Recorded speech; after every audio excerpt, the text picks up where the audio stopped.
함께 읽은 본 말씀으로 난 너의 여호와이니 이라는 제목으로 하나의 말씀을 나누겠습니다. 우리에겐 닥친 현실이 있습니다. 우리는 코로나 시국을 다 보내고 이제 6월 12일이 우리 45주년 창립기념주일입니다.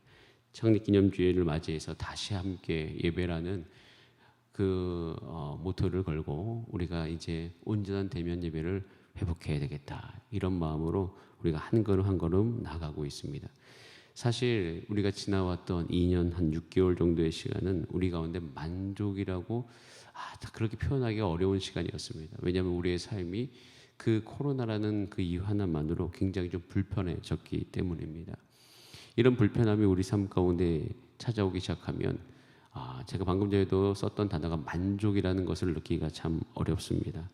근데 이 만족이라는 걸 느끼기 어려운 시대가 성경에서도 굉장히 많이 보이고 있습니다. 오늘 읽었던 본 말씀에 기드온이라고 이야기하는 인물이 나옵니다. 여러분들도 성경을 계속 읽으셨던 분은 굉장히 친숙한 인물입니다. 기드온. 이 기드온이 살았던 이 시대가 오늘 읽었던 본문 말씀 안에 표현되어 있는데 그 표현들을 잘 보면 굉장히 암울한 시대입니다.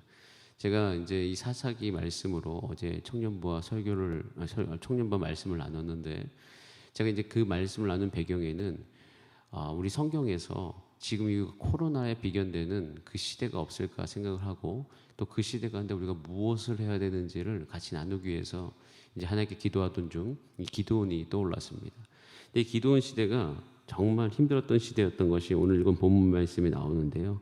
우리 같이 한번 오늘 3절 말씀, 6장 3절 말씀과 4절 말씀을 한번 같이 읽어보겠습니다. 시작.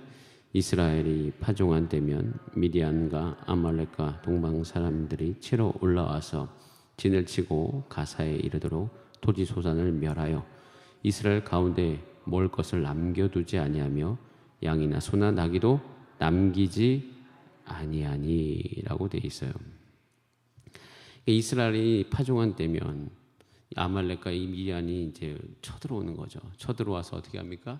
먹을 것을 하나도 남김없이 다 가져가는 것이에요.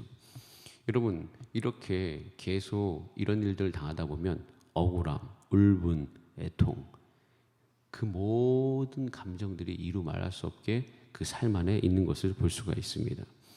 근데 이러면서 두 가지 문제가 우리 가운데 생깁니다. 첫 번째, 하나님을 섬겨도 소용이 없다라는 문제가 생깁니다. 우리 마음속에 한 가지의 씨앗이 심겨서 자라는 거예요. 하나님을 섬겨도 소용이 없구나 라는 것. 그럼 또 한 가지는 뭐냐면, 그래 어차피 미디안과 아말렉이 쳐들어오니까 그냥 여기에 잘 적응하면서 살자. 그냥 어차피 인생 살아가던 것 그냥 여기 잘 적응하면서 뭐 이것을 이겨보려고 하지도 않고 이것을 한번 그냥 잘 넘어가 보자. 어떤 그런 마음 가운데 살아가는 경우들이 참 많이 있습니다. 그런데 이 낙심되어진 두 가지 마음으로 살아가고 있는데 더 이상 견딜 수 없는 시간들이 사실 인생 가운데 다가옵니다. 오늘 본문 말씀에도 6절에 이렇게 되어 있어요. 6절 말씀 한번 같이 읽어보겠습니다. 6절입니다. 시작. 이스라엘이 미디안으로 말미암아 궁핍함이 심한지라. 여기까지 읽겠습니다. 어떻게 해요? 궁핍함이 심했다라고 되어 있어요. 궁핍함이 심했습니다. 근데 궁핍함을 당하는 그 주체가 누구냐면 하나님의 백성입니다. 하나님의 백성이에요. 하나님의 백성의 궁핍함이 심한 이 시기 가운데 그러면 보편적으로 어떤 반응이 올라와야 될까요? 그 반응이 오늘 본문 말씀이 나와 있는데 그 반응 전에 사실 이스라엘 백성들 제가 아까 말씀드렸듯이 그 두 가지 반응 속에 있었습니다. 여러분, 하나님의 백성이 이 땅을 살아감에 있어서 하나님의 말씀이 그 마음 안에 머물러야 되는 이유가 분명한 이유는, 여러분, 우리가 어떤 상을 당하더라도 하나님을 믿어도 소용이 없거나 아니면 내가 이대로 그냥 살아야 되겠다, 이 두 가지 마음을 품지 않게 되기를 간절히 바랍니다. 그런데 그것을 가능하게 만드는 것은 결국 하나님의 말씀이 우리 마음속에 떨어져야 되는데, 하나님께서 원래 우리가 하나님의 백성으로 부름받았을 때 우리 가운데 주셨던 약속의 말씀이 있습니다. 우리 다 함께 에베소서 1장 3절, 7절 말씀을 이렇게 연결해서 읽어보겠습니다. 에베소서 1장 3절, 7절입니다. 시작. 찬송하리로다. 하나님 곧 우리 주 예수 그리스도의 아버지께서 그리스도 안에서 하늘에 속한 모든 신령한 복으로 우리에게 복 주시되 우리는 그리스도 안에서 그의 은혜의 풍성함을 따라 그의 피로 말미암아 속량 곧 죄사함을 받았느니라. 모든 신령한 복으로 복 주시는 그 대상이 누구입니까? 여러분이십니다. 원래 우리는 하나님의 백성으로서 이 복을 누리면서 살아가야 돼요. 그리고 이 복이 우리 가운데 머무르면 우리 삶 가운데 표현되어져야 될 것이 있습니다. 자, 에베소서 1장 18절 19절 말씀입니다. 에베소서 1장 18절 시작. 너희 마음의 눈을 밝히사 그의 부르심의 소망이 무엇이며 성도 안에서 그 기업의 영광의 풍성함이 무엇이며 그의 힘의 위력으로 역사하심을 따라 믿는 우리에게 베푸신 능력의 지극히 크심이 어떠한 것을 너희로 알게 하시기를 구하노라 라고 되어 있습니다.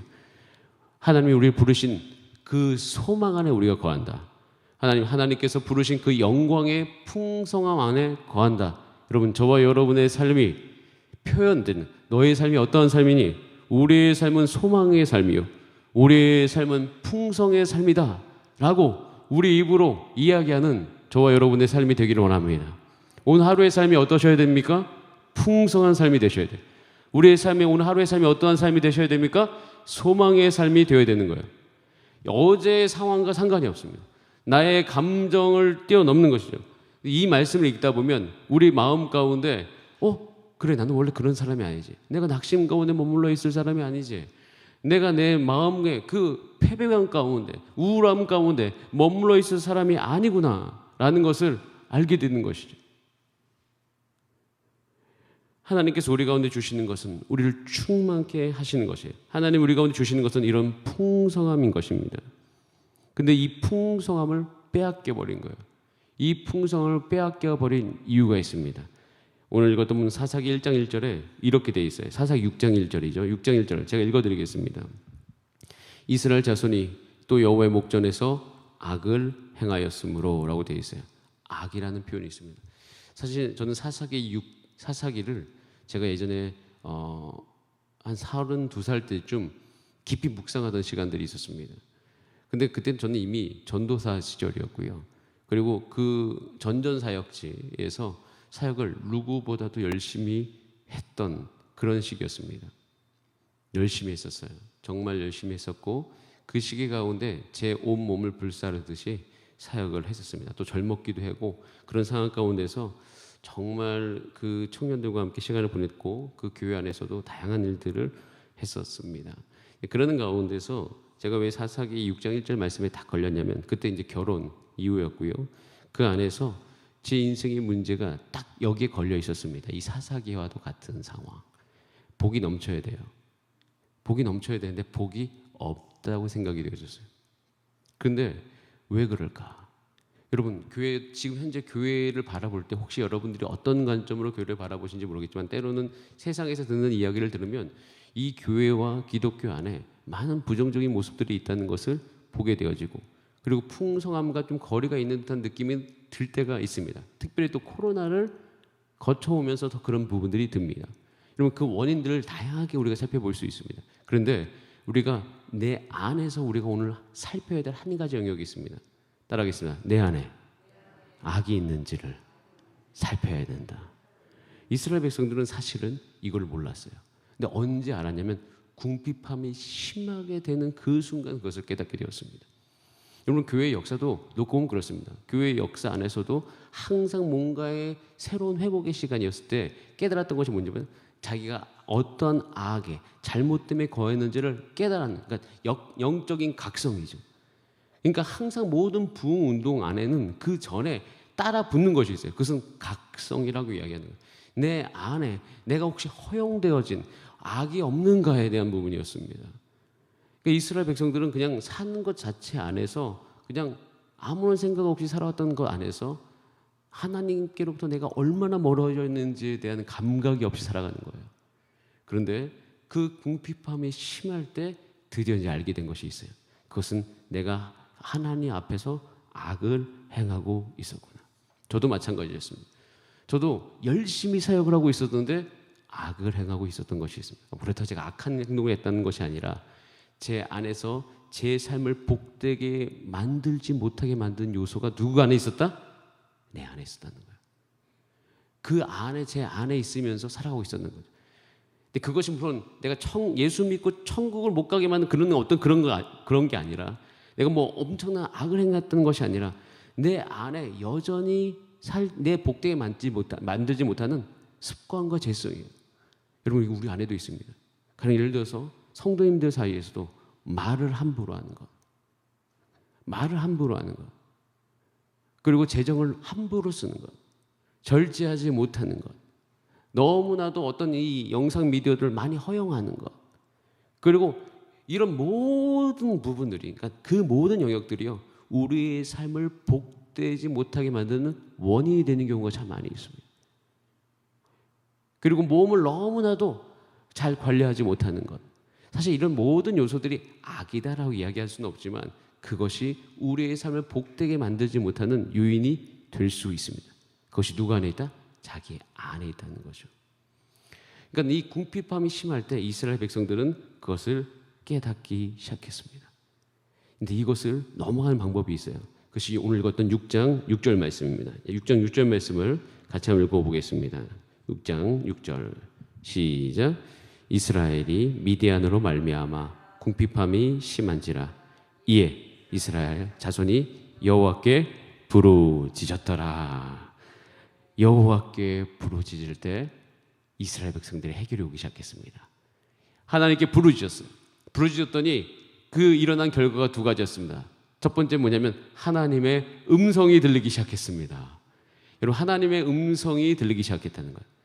여러분들이 한 가지 이 말씀의 본문을 묵상하면서 한 가지 질문을 들으면, 하나님께서 그러면 이때만 말씀하셨던 것일까요? 아닙니다. 사실 하나님은 계속 말씀하셨어요. 계속 말씀하셨는데 오늘 본문 10절 끝절에 보면 이스라엘 백성이 듣지 아니하였다라고 되어 있어요. 그러니까 자기 안에 궁핍함이 심하기 전까지는 하나님의 음성을 듣지 못하는 그 인간의 연약함이 존재하고 있었다라는 것이에요. 여러분, 오늘 우리 가운데 임해야 될 복이 한 가지가 있습니다.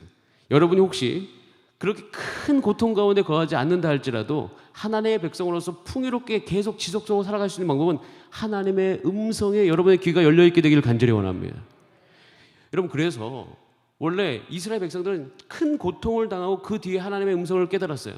하나님의 음성을 고통이 있으나 없으나 깨닫는 방법이 있어요. 심령이 가난하면 됩니다. 심령이 가난한 자고 왜 복이 있다고 이야기할 수밖에 없냐면 그 심령이 가난하기 때문에 항상 귀가 어디를 향해 있습니까? 하나님을 향하고 있는 거예요. 하나님의 음성이 날마다 내 안에 풍성하게 거할 수밖에 없는 것이에요. 그러니까 하나님의 음성이 들리기 시작하는 거예요. 그러면서 어떻게 됩니까? 내 안에 삶의 원인, 내 안에 이런 것이 있구나. 내가 회개해야 될 영역이 여기 있구나. 내가 바꿔야 될 영역이 있구나. 내가 지금 무엇을 해야 될 영역이 이것이구나라는 것을 깨닫기 시작했더라는 것입니다. 여러분, 지금 우리는요, 개인적으로나 교회적으로나 사회적으로나 부르짖어야 됨을 믿습니다. 근데 이 부르짖음이 우리의 목표가 여러 가지, 간구도 있습니다. 하나님, 내가 이거 이루어 주세요. 이 소원을 이루어 주세요. 이런 간구도 있지만 이 기도 영역에서 한 가지 영역으로 조금 우리가 전환하기로 하는 것이 있는데 그것은 하나님의 뜻을 분별하기 위한 기도임이에요. 우리 삶 가운데 우리가 하나님의 뜻을 발견하는 것이 정말 중요합니다. 저도 기도하면서 기도를 쭉 하면서 배우는 것은 나의 간구가 하나님께 상달되는 것도 중요하지만 하나님의 뜻이 내 삶 가운데 와서 내가 그것을 깨달아지는 것이 기도 안에서 훨씬 더 중요하다.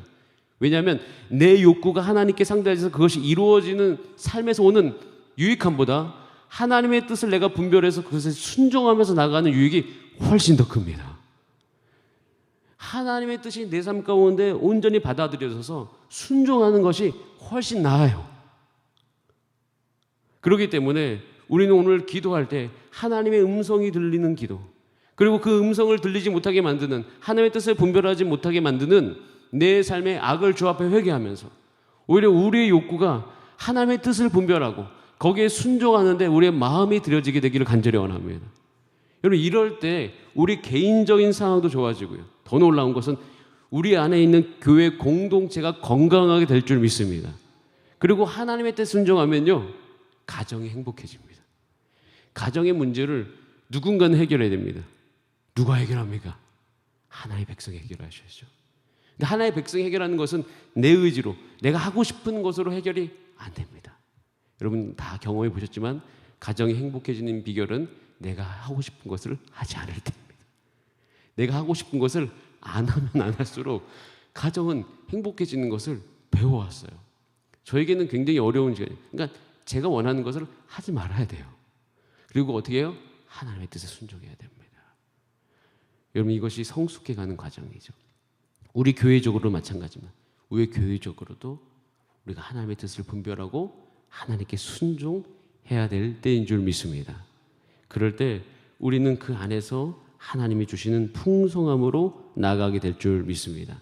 저는 이 풍성함이 오늘 이 새벽에 나와서 기도하는 우리 모든 성도님들, 또 온라인으로 예배드리는 우리 모든 성도님들 삶 가운데 있게 되어지기를 간절히 바랍니다. 우리 함께 기도하시겠습니다.